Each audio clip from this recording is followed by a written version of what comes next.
Stop being so dramatic, Kathleen. You knew this was coming. My husband Tom's words cut through the air as he stood in our Palm Springs living room, smirking at the photo album I'd spent weeks creating. I mean, look at this. 25 years of marriage condensed into a pathetic little book? Really? I watched silently as he flipped through the pages, carelessly bending the corners I'd so carefully arranged. Each photo represented a milestone in our life together. Our wedding day, the purchase of our first home, holidays and family gatherings. What Tom didn't know was that between those memories lay something far more valuable than sentiment. Well, since we're being honest, he continued, closing the album with a dismissive snap, I've been seeing Jessica from the office for the past 8 months. She's young, ambitious, everything you used to be.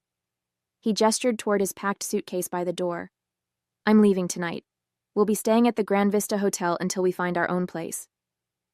Jessica, his 28-year-old intern. Of course. I'd suspected their affair since I noticed his late-night meetings and the mysterious perfume that clung to his shirts. But I'd kept quiet, biding my time, waiting for the right moment. That's quite the announcement, I said, my voice steady despite the trembling in my hands. And on our anniversary, no less. Oh, come on, don't tell me you actually expected me to celebrate? He laughed, and the sound echoed through our high-ceilinged living room. The album, the dinner reservation I know you made at Lorenzo's? It's desperate, Kathleen. You're desperate. I rose from the couch, smoothing my dress. The emerald green one he'd always said made me look old. Walking over to where he stood, I reached for the photo album. You're right about one thing, Tom. This evening isn't going as planned. His eyebrows rose as I pulled the album from his grasp. What are you doing? Taking back what's mine, I replied, a small smile playing at my lips. After all, you won't be needing these memories anymore. What Tom didn't realize was that between those carefully curated photos lay the key to my future, and the end of his comfortable life as he knew it. I'd known about Tom's affair for months, but that wasn't what had kept me up at night. 1 week ago, I'd received news that would change everything. My hands trembled slightly as I held the album, remembering the moment I'd checked those numbers on my lottery ticket. 6 numbers that had transformed me from an aging housewife into a multi-millionaire. The memory of that moment was still crystal clear. Sitting at my kitchen table at 3 a.m., double and triple checking the numbers under the dim light, afraid to breathe, afraid to believe. The first person I called wasn't Tom, it was Eleanor Wilson, the most respected financial advisor in Palm Springs. We'd spent 3 days meticulously planning and securing my future. Everything was already set up in my name only, protected by a team of lawyers who specialized in lottery winners. The trust was ironclad, the accounts secure, and my future carefully mapped out. I'd even started looking at beachfront properties in Malibu, dreaming of a fresh start away from the desert heat and suffocating memories. You know what's funny, Tom? I said, running my fingers along the album's spine. I always thought it would hurt more, discovering your affair, watching you leave. But somehow, it doesn't. I thought about all the signs I'd ignored over the past 8 months, the late nights, the secret phone calls, the mysterious weekend conferences that never seemed to have any paperwork attached to them. He paused by the door, his hand on the suitcase handle. Don't tell me you're having some sort of emotional breakthrough. His tone was mocking, but I caught the hint of uncertainty in his eyes. For 25 years, he'd been able to read me like a book. Now, for the first time, he seemed unsure of what he saw. Actually, I've had quite a few breakthroughs lately. I sat down at our antique desk, the one he'd insisted we buy last year, putting us further into debt. It's amazing how clarity comes when you least expect it. I thought about the moment I'd decided to create this album, carefully selecting photos that would hide my secret between their pages. Tom's phone buzzed. He glanced at it, smirking. That's Jessica. She's waiting downstairs. He straightened his tie, the blue silk one I'd given him for Christmas. I'll have my lawyer contact you about the house and assets. Try not to make this messy, Kathleen. It's better for everyone if we handle this like adults. I nodded, watching him fidget with his watch. He was probably calculating how much he could get in the divorce, how he'd maintain his lifestyle with Jessica. Little did he know that in exactly 3 minutes, his entire plan would crumble. The proof of my fortune was nestled safely between these pages, waiting to be revealed. "Before you go," I said, opening the photo album once more, "there's something you should see." I carefully extracted a document from between the pages of our Hawaiian vacation photos, the last trip we'd taken together, though Tom had spent most of it texting Jessica while pretending to answer work emails. The paper was crisp, official-looking. I held it delicately between my fingers, watching Tom's expression shift from impatience to curiosity. "What's that? Another marriage counseling brochure?" He let out a dry laugh. "I think we're past that point, don't you?" "Actually," I replied, standing up straight, channeling the confidence that had been growing inside me since last week's discovery. "It's something much more interesting. You see, while you were busy planning your new life with Jessica, I was busy too."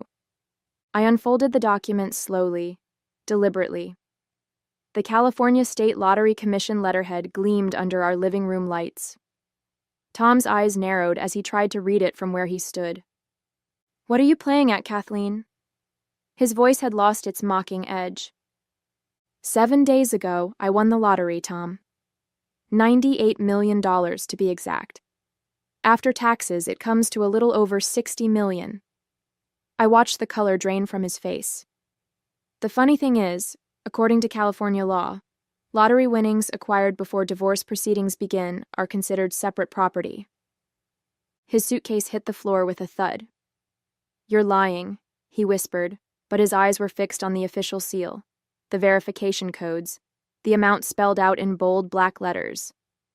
"I'm not. I've already met with financial advisors, lawyers, and investment specialists. Everything's been processed and secured. The money's mine, Tom. All of it." He took a step toward me, then another, his face contorting with a mix of shock and desperation. "Kathleen, honey, let's talk about this. You know I still care about you. Maybe I've been a little hasty." "A little hasty?" I interrupted, my voice steady. "Like when you booked that romantic weekend in Santa Barbara with Jessica? Or when you used our joint account to buy her that diamond bracelet?" His phone buzzed again insistently. Jessica was still waiting downstairs, probably wondering what was taking so long. The irony wasn't lost on me. She was about to get a very different version of Tom than the one she'd been expecting. "You can't do this to me," he said, his voice cracking. "We're married. I have rights." I smiled, feeling lighter than I had in years. "Actually, Tom, I can. And I am. Jessica's waiting for you. You shouldn't keep her waiting. After all, you two have an exciting new life to begin." Tom spent the next hour trying to salvage what he could from his carefully laid plans. His transformation was almost fascinating to watch. The way his previous disdain melted into desperate charm, how his smirk softened into what he probably thought was an endearing smile. I'd seen this performance before, but never with such high stakes. "We can work this out," he said, pacing our living room. "Think about it, Kathleen.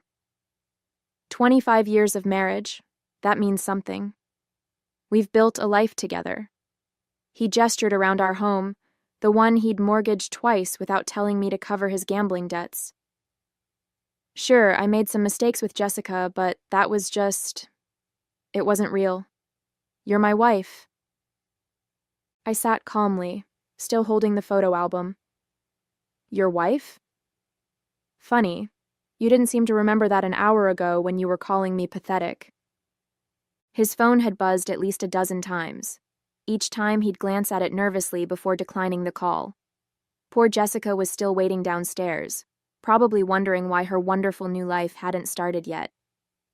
"I'll break it off with her right now," Tom declared, reaching for his phone. "I'll call her up here, and you can watch me end it.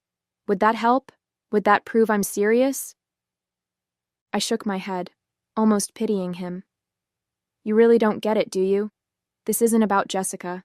It's about 25 years of lies, manipulation, and disrespect. The lottery just gave me the freedom to finally see it clearly." That's when his tone changed. The desperate charm vanished, replaced by something darker. You think you can just walk away? After everything I've done for you? He stepped closer, looming over me. I made you who you are. Before me, you were nothing, just some small-town girl with big dreams and no direction. I remained seated, refusing to be intimidated. And now I'm a small-town girl with $60 million and a very good lawyer. I met his gaze steadily. Would you like his number?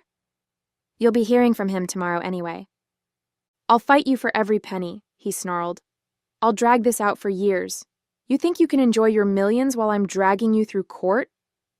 Actually, I reached into the album and pulled out another document. My lawyers have already prepared everything. They've documented your affair, your gambling, the money you've stolen from our accounts. They even have receipts for all the gifts you bought Jessica with our joint credit card. How do you think that will look to a judge?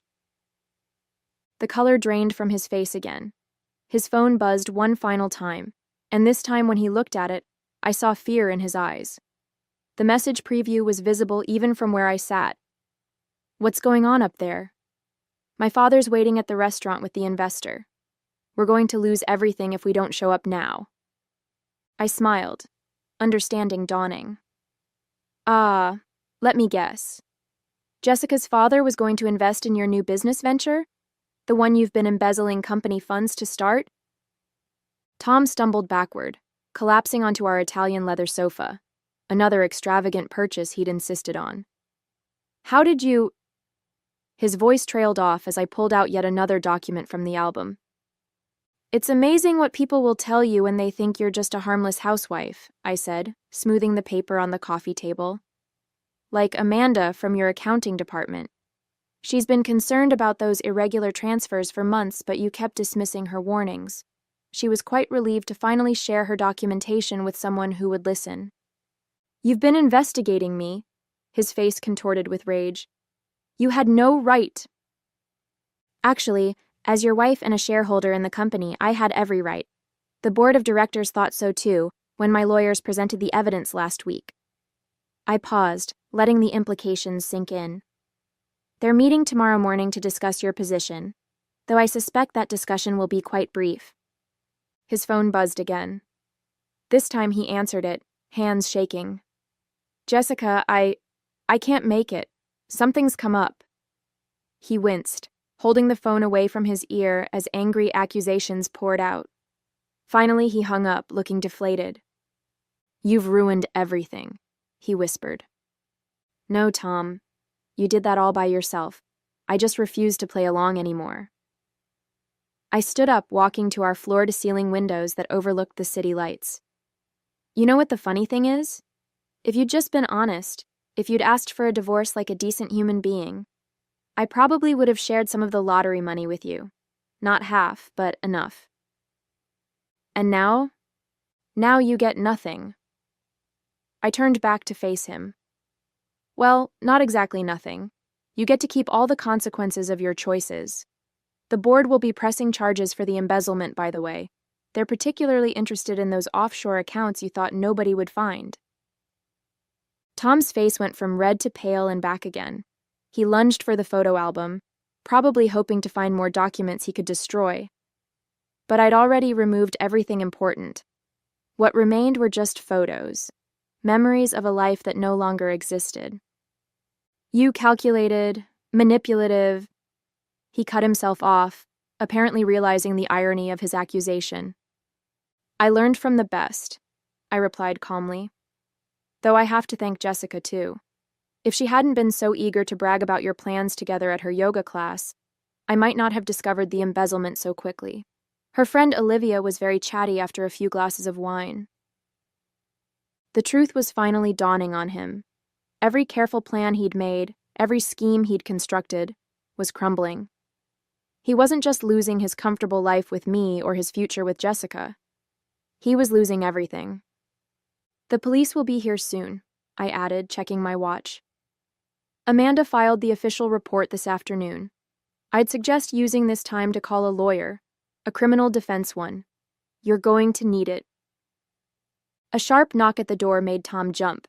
His eyes darted around the room like a trapped animal's, searching for an escape route. Our penthouse was on the 15th floor. There wasn't one. "That'll be Detective Harrison," I said, walking calmly to answer it. "He's been very interested in those offshore accounts." "Wait!" Tom grabbed my arm, his fingers digging in painfully. "We can work something out. I'll sign whatever you want. Divorce papers, a confession about the affair, anything. Just don't do this." I looked down at his hand on my arm, then back at his face. "Remove your hand, Tom." "Now." The knock came again, more insistent this time. Tom released me, stepping back. "You don't understand. There are other people involved, powerful people. If this gets out—" "Oh, I know all about your powerful people," I replied, straightening my sleeve. "Like Michael Anderson, who's been helping you hide money through his shell companies. He rolled over on you 3 days ago. Turns out he's more afraid of federal prosecution than he is of you." Tom's face went ashen. "That's impossible. Michael would never—" "He did. Right after the FBI showed him proof that you were planning to pin everything on him." I smiled slightly. "Your text messages were very enlightening. You really should have been more careful with your phone password. 1234 isn't exactly Fort Knox." The knocking had become pounding. "Mr. Thomas Wilson? Police, open the door!" Tom made one last desperate attempt. "Think about what this will do to your reputation. Everyone will know you sent your husband to prison. Is that what you want? To be known as the vindictive wife who—" "Who exposed a criminal?" I interrupted. "Who helped uncover millions in corporate fraud? Who protected innocent investors from a scam artist? Yes, I'm comfortable with that reputation." I opened the door to reveal Detective Harrison and 2 uniformed officers. "He's all yours, Detective. I believe you'll find his phone particularly interesting." He was just about to delete some incriminating messages. Tom's face contorted with rage as the officers approached him. "You planned this whole thing. The photo album, the anniversary dinner, it was all a setup." "Actually, the lottery win was pure luck," I said, watching as they handcuffed him. "But everything else? Yes, I planned it carefully. Consider it 25 years of investment finally paying off." As they led him toward the door, he turned back one last time. "What about Jessica? Are you going to ruin her life too?" "Jessica made her own choices," I replied. "But don't worry, she's already received copies of your texts with Michael Anderson, including the ones where you called her a useful idiot who would take the fall if anything went wrong. I imagine she's rather busy right now, probably talking to her own lawyer." I watched as they escorted him out, his shoulders slumped in defeat. The photo album still lay on the coffee table, filled with memories of a life that had been built on lies. But I didn't need those memories anymore. I had something better, a future of my own making. 1 year later, I sat in my new Malibu beach house, watching the sunset paint the Pacific orange and gold. The sound of waves had replaced the desert winds of Palm Springs, and the salt air had washed away the last traces of my old life. The media circus following Tom's arrest had been intense but brief. Corporate fraud rarely holds public attention for long, especially when bigger scandals emerge. Tom had taken a plea deal, agreeing to testify against his co-conspirators in exchange for a reduced sentence. 8 years instead of 20. Jessica had fled to Arizona after the scandal broke, her dreams of being a wealthy executive's wife shattered. I picked up the morning's paper, another article about the case, this time praising the whistleblowers who'd exposed the fraud. My name was mentioned, along with Amanda from accounting, as key figures in uncovering the scheme. But that wasn't the story that interested me. Instead, I focused on the business section, where my new charitable foundation was featured. The lottery money had given me freedom, but it was the foundation that gave me purpose. We specialized in helping women escape financial abuse, providing resources and support for those trapped in situations similar to what I'd endured. Every success story felt like a personal victory. My phone buzzed. A text from Eleanor Wilson, my financial advisor. The foundation's latest investment had paid off handsomely. More money to help more women. I smiled, thinking about how far I'd come from that night with the photo album. Sometimes the best revenge isn't about destroying someone else's life.